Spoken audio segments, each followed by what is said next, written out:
Hello and welcome to The Top Story, a podcast with the headlines of the day from our correspondents around the world. And Meng Zihan, coming up in this edition. Chinese Premier Li Qiang says BRICS countries should safeguard world peace and tranquility and promote the peaceful settlement of disputes.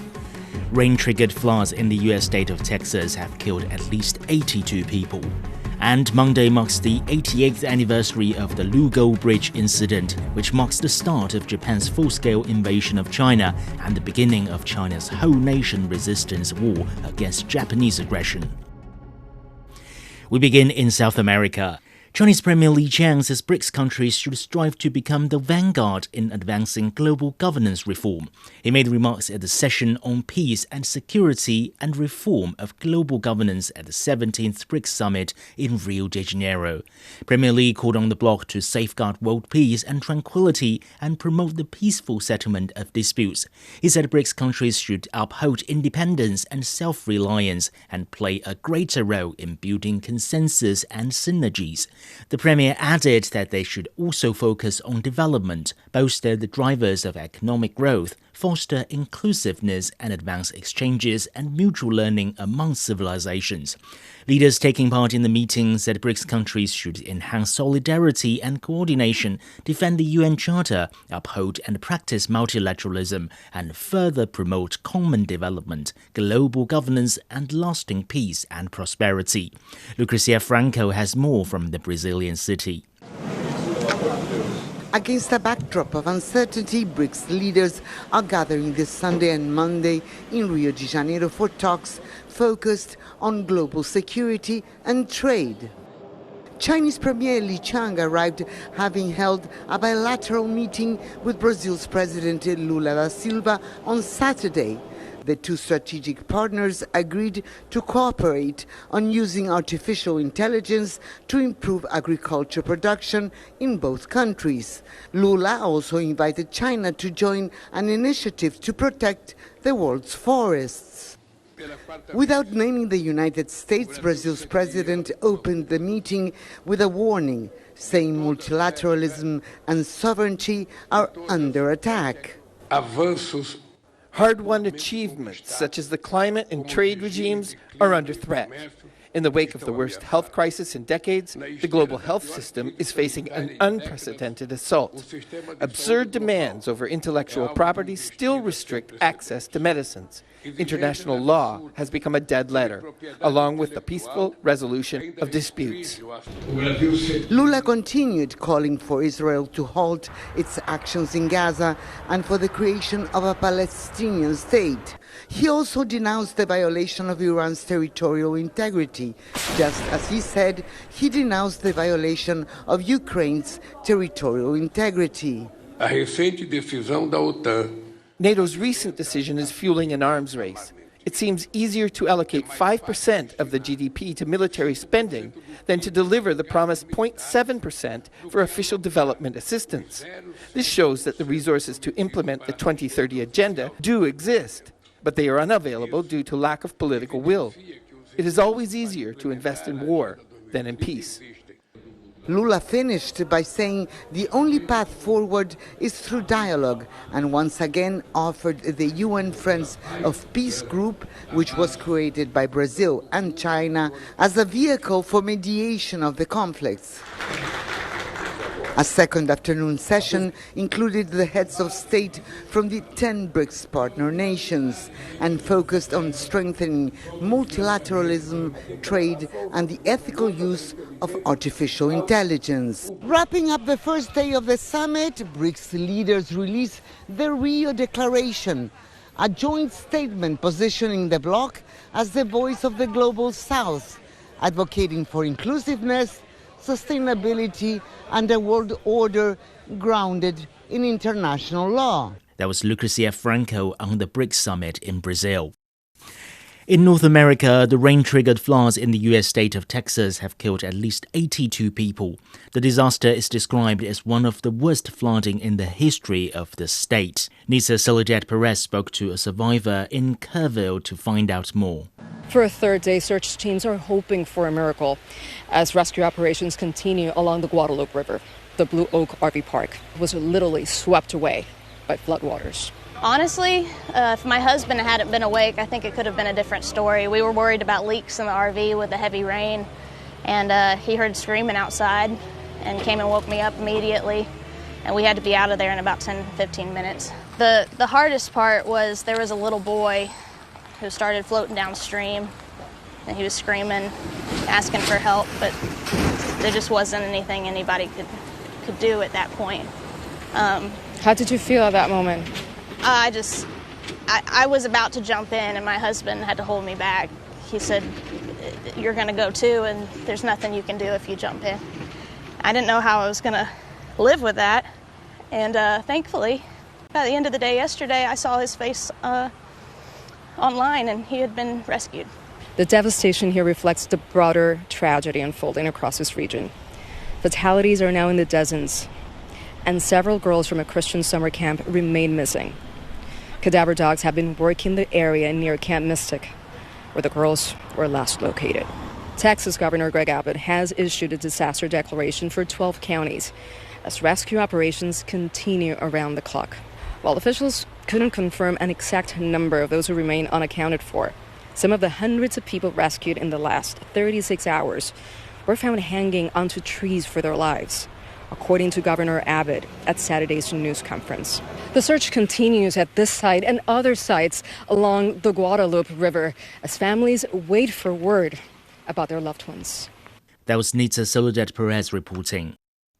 U.S. President Donald Trump says Washington is close to finalizing several trade deals as the Wednesday deadline to secure agreements looms. The U.S. will notify countries of higher tariff rates by July the 9th, with the rates set to take effect on August the 1st. Tony Waterman reports from Washington, D.C. Well, the Treasury Secretary Scott Bessent was on CNN talking about this July 9th deadline. He says that he's confident that we are going to see a number of deals being struck over the next couple of days before we hit that deadline. He also said that these negotiations between the EU and the U.S., in his words, are making very good progress. You probably remember that Donald Trump threatened this 50% levy on all imports of European goods, and Bessent said this really lit a fire under those talks, which he said were stalled.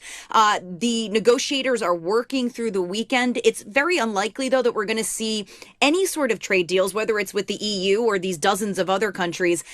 Trade deals in a very traditional sense. What we're likely to see are these frameworks, which we have seen come out so far.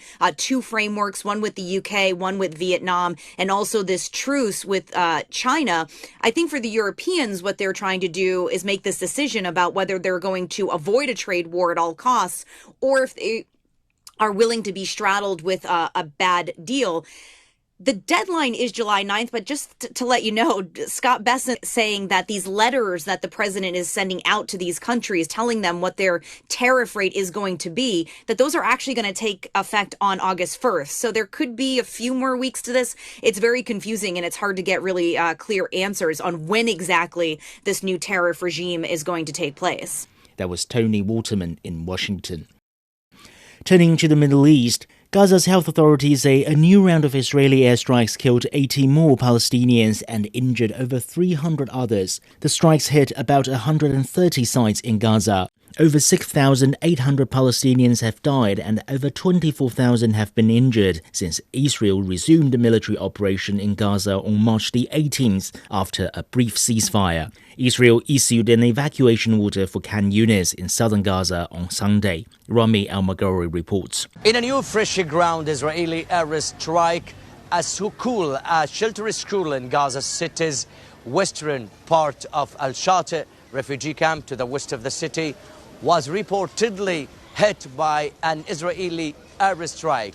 Reports suggest that a number of people have been killed so far and others have been injured during this Israeli airstrike on a shelter school in Gaza City's Al-Shati refugee camp. This is not the first Israeli airstrike. Series of Israeli airstrikes, bombardments, have hit various parts of the Gaza Strip since the early morning, claiming the lives of at least 35 Palestinians in the territory, mainly in Khan Yunis, to the south of the Gaza Strip, Mawasi area, the coastal area, and also east of Khan Yunis, which is now designated by the Israeli army as a red zone or zone for Israeli army's operations over there.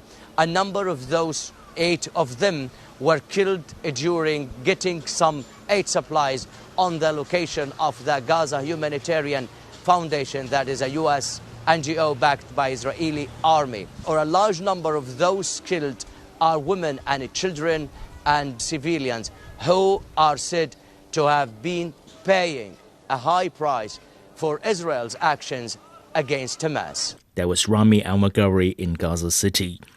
And finally, in China, Monday marks the 88th anniversary of the Lugou Bridge Incident, which marks the start of Japan's full invasion of China and the beginning of China's whole-nation resistance war against Japanese aggression.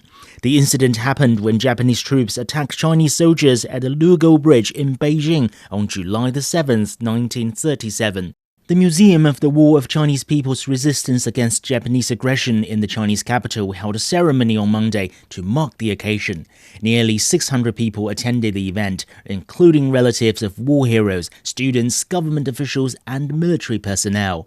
Director Tai Chi of the CPC Central Committee General Office delivered a speech at the ceremony. He urged efforts to carry forward the spirit of the resistance against Japanese aggression. A themed exhibition titled For National Liberation and World Peace also kicked off on Monday. It showcases over 1,500 photographs and more than 3,200 cultural relics, offering a panoramic presentation of the Chinese people's 14-year war of resistance. Meantime, a Chinese veteran and witness have recalled the incident that took place 88 years ago. Liu Jiaxin has more. Breeze sweeping off the river, sunlight shining over the street. Wanping County cannot get any more peaceful. Years ago, it was the scene of a brutal war. Zheng Fulai was 7 years old at the time. 枪炮声把我惊醒了，我还以为是打靶呢。 I woke up with the sound of gunfire. I thought it was a military drill when the gun stopped firing. I fell asleep again. The next day, I was about to go to school when my father stopped me and said, "No need to go to school. We're at war." Centenarian Guo Yunsheng was a soldier in the Chinese army when the incident happened. We had to fight back. Before the war, Japan was carrying out intensive military drills in Beijing. We were patriotic soldiers, and we did not want them to be there. And when it comes to the scars of war, everyone has a story to tell. Our weapons were not as good as the enemy's. We just had rifles and machetes. They had planes and cannons. When you are a soldier, it's like death follows you everywhere. You can die at any time. 我们这街上有王家，有4村子。 I had a playmate called Si Chun-zi. He was 3 or 4 years older than me. He was shot in the belly by a projectile on the street and taken to the hospital, where he later died. Zheng Fulai has spent almost all his life telling young people about the war. He says the younger generations should know about their country's past and what people have been through. With a history of more than 800 years, the bridge has witnessed the conflicts, wars, and changes over time. Today, it still stands, as if to tell us not to forget the heavy history and to remind us that peace does not come easily. That was Liu Jiaxin reporting. For more details of the Lugou Bridge incident, here's Wang Mengjie. On July 7, 1937, the Japanese troops stationed near Lugou Bridge or Marco Polo Bridge on the outskirts of Beijing demanded entry to nearby Wanping County on the pretext of searching for a missing soldier. The Chinese military rejected the order and the Japanese bombed the county seats and the bridge, triggering China's full-scale resistance against the Japanese invasion. Japan has historically blamed China for the escalation of the war, claiming that China fired the first shot. These distortions are even included in the revised versions of middle school history textbooks in Japan. The facts can be wiped out in textbooks, but proof speaks for itself. In 2023, a 25-minute video was released. It showed scenes such as Japanese troops' movement and Japanese invaders patrolling the walls in Wanping County. According According to historical records, the number of Japanese troops in Beijing doubled in just 4 months in 1936, leading up to the Lugou Bridge Incident. Japanese scholar Atsushi Kotatsu also told reporters recently that the incident was a self-directed event by Japanese invaders. Following the incident, the Chinese nation entered a phase of full-scale resistance in which over 200 major military engagements and nearly 200,000 smaller-scale battles occurred between Chinese and Japanese forces. Over 35 million Chinese soldiers and civilians were killed or wounded, but they didn't stop fighting. The resilience and determination of the Chinese military and the civilian population underscore the Chinese nation's firm commitment to safeguarding national sovereignty and independence. By examining events leading up to and following this incident, we can learn from history and cherish the peace that was paid for with tears and blood. That was Wang Mengjie reporting. Recapping the headlines before we go, Chinese Premier Li Qiang says BRICS countries should safeguard world peace and tranquility and promote the peaceful settlement of disputes. Rain-triggered floods in the U.S. state of Texas have killed at least 82 people. And Monday marks the 88th anniversary of the Lugou Bridge Incident across China. That's it for this edition of The Top Story, a podcast that brings you world headlines every weekday. For more news in politics, business, sports and culture, you can subscribe to the Beijing Hour, a one-hour podcast news magazine program. We welcome and appreciate all ratings and reviews. I'm Wang Zihang. Thank you for listening.